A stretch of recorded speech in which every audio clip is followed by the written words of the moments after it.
Hello বন্ধুরা, good morning সবাইকে। কাল রাত থেকে প্রচুর বৃষ্টি শুরু হয়ে গেছে, আজ সকাল থেকেও বৃষ্টি চলছে। তো বাজারে তো যাওয়াই হলো না সকালবেলা। ফ্রিজে একটু চিকেন ছিল, তো ভাবলাম এটা দিয়েই আজ তাড়াতাড়ি কিছু বানিয়ে নিই। তো মনে হলো ঝাল ঝাল কিছু ভালো লাগবে এই ওয়েদারে। তো আজকে যেটা বানাচ্ছি এটা হলো মুর্গ মুসাল্লাম। এটা একটু সাবেকি ধরনের রান্না। তো এটাতে কিছু মশলাও লাগে, অনেকটা মশলা লাগে এই রান্নাটাতে। তো চলো এটাই রান্নাটা তোমাদের দেখিয়ে দিই আজকে। তো এই রান্নাটা করার জন্য প্রথমেই একটা মশলা আমি বানিয়ে নিচ্ছি। এটার মধ্যে দিয়ে দিচ্ছি গোটা জিরে, গোটা ধনে, কিছুটা গোটা গোলমরিচ, একটু জিরে, একটু মরিচ, আর বেশ কিছুটা চিনেবাদাম, আর 2-3টে মতো বড় এলাচ, আর 2-3টে ছোটো এলাচ, আর দারচিনি, লবঙ্গ দিয়ে শুকনো খোলায় কিন্তু এটা একটু ড্রাই রোস্ট করে নিতে হবে। ড্রাই রোস্ট করে নিয়ে এটার আমি একটা পেস্ট বানিয়ে নেব, জল দিয়ে বেটে নেব। এটা কিন্তু পাউডার বানাবো না।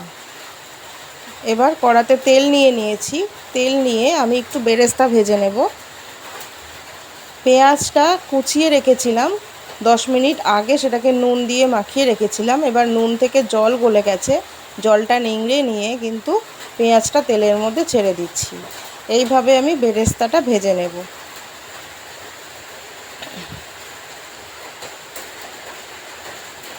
আমার রেসিপিগুলো তোমাদের কেমন লাগে আমাকে প্লিজ জানাও বন্ধুরা, না হলে আমি বুঝতে পারছি না যে তোমাদের কাছে যাচ্ছে কি না আমার এই রেসিপিটা। তো আমার চ্যানেলটাকে একটু সাবস্ক্রাইব করে দিয়ে আমার পাশে থেকো। আমার ভিডিওগুলো ভালো লাগলে একটু লাইক করে দিও। তোমাদের সাহায্য ছাড়া কিন্তু আমি এই স্ট্রাগলটা অনেকটাই স্ট্রাগল করছি, কিন্তু এটা আমি করতে পারবো না। লড়াইটা বন্ধ করে দিতে হবে। তোমাদের সাপোর্টটা কিন্তু খুবই দরকার। দেখো পেঁয়াজটা কিন্তু অনেকটাই ব্রাউন কালারের হয়ে এসেছে। এবার আমি নামিয়ে নেব। একটু পেঁয়াজটা ঠান্ডা হয়ে গেলে নিয়ে নিচ্ছি মুরগির মাংস। এখানে প্রায় 1.5 কিলো মতো মাংস আছে। নিয়ে নিচ্ছি প্রায় 4 থেকে 5 চামচ মতো জল ঝরানো টক দই। মশলা যেটা আমি বেটে রেখেছিলাম সেই মশলাটা আমি দিয়ে দিচ্ছি।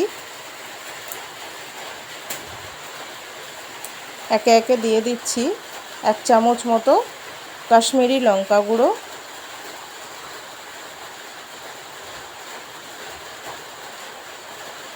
ভালোভাবে কিন্তু হাতের সাহায্যে মেখে নিতে হবে। বেরেস্তা ভাজাটাও এর মধ্যে কিন্তু আমি দিয়ে দেব। একটু ঠান্ডা করে নেবেন, নয়তো কিন্তু অসুবিধা হবে। দিয়ে দিলাম 1 চামচ হলুদ। এবার এটাকে মেখে প্রায় 1.5 থেকে 2 ঘন্টা আমি এটাকে রেখে দেব।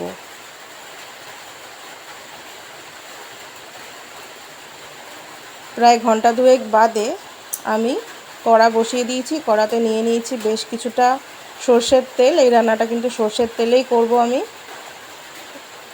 এরপর নিয়ে নিয়েছি প্রায় 5টা মতো বড় সাইজের পেঁয়াজ বাটা।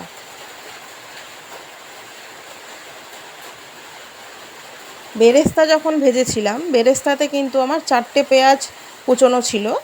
এটাতে কিন্তু আরও আমি 5টা পেঁয়াজ বেটে নিয়েছি। পেঁয়াজের সাথে ছিল 10 থেকে 12 কোয়া রসুন, কিছুটা আদা, আর 5-6টা কাঁচা লঙ্কা।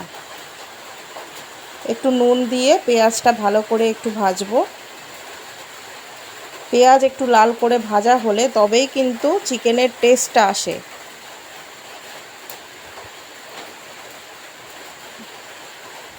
পেঁয়াজের কাঁচা গন্ধ কোনোভাবেই থাকা চলবে না।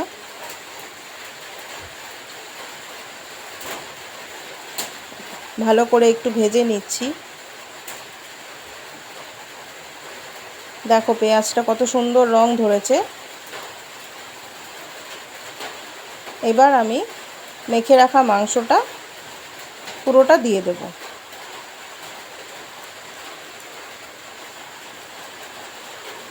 দু ঘন্টা ম্যারিনেট করা ছিল, অবশ্যই কিন্তু এই 2 ঘন্টা ম্যারিনেট করা অবস্থায় ফ্রিজে রাখা ছিল। ফ্রিজ থেকে বের করে মাংসটা দিয়ে দিচ্ছি।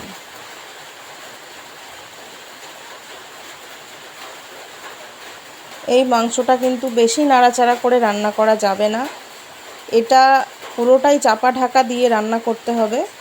একটু সময় লাগবে, কিন্তু ঢাকা দিয়ে দিয়ে রান্নাটা করে নিতে হবে। প্রথম অবস্থায় হালকা হাতে একটু মিশিয়ে নিচ্ছি।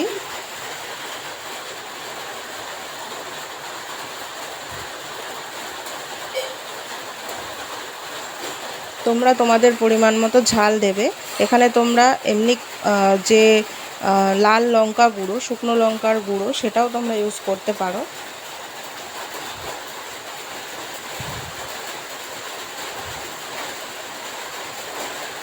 ভালো করে একটু মিক্স করে নিয়ে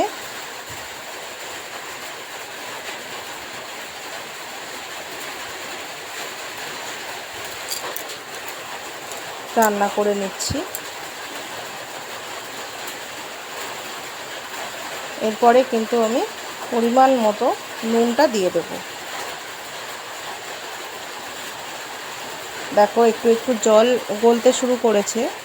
নুন দেওয়ার পর কিন্তু আরও কিছুটা জল গলবে, এতেই কিন্তু মাংসটা রান্না হবে। এক্সট্রা কোনো জল এই রান্নাটাতে পড়বে না। এবার আমি একদম চাপা ঢাকা দিয়ে প্রায় 10 থেকে 15 মিনিট রেখে দেবো।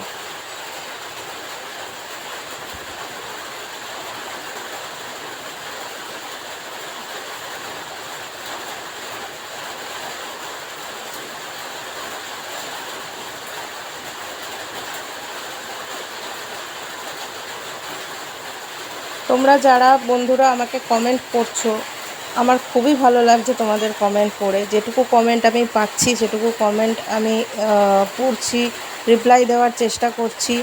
আমি তোমাদের পাশে আছি, তোমরাও একটু আমার পাশে থেকো। অনেকটাই তোমরা যেরকম স্ট্রাগল করছো তোমাদের চ্যানেলের জন্য, আমিও কিন্তু আমার চ্যানেলটার জন্য অনেকটাই স্ট্রাগল করছি বন্ধুরা। তো প্লিজ তোমরা একটু আমার পাশে থেকো।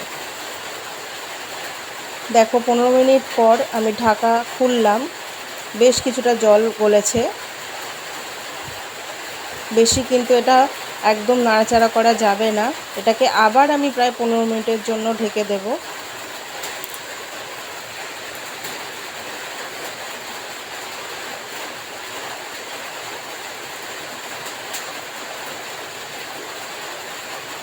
প্রায় 15 থেকে 20 মিনিট পর আমি কিন্তু ঢাকা খুললাম।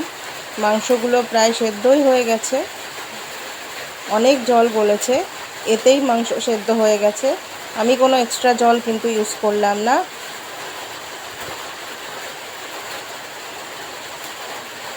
দেখো কি সুন্দর দেখতে হয়েছে, একদম লাল লাল মাংস যাকে বলে। অ্যাকচুয়ালি মুরগ মুসাল্লাম এটাই হয়। একদম রেডি, রান্নাটা কিন্তু একদম রেডি। তোমরাও বাড়িতে দেখে নাও, আশা করি তোমাদেরও ভালো লাগবে। বাড়িতে বানিয়ে ফেলো মুরগ মুসাল্লাম। আজকের মতোটা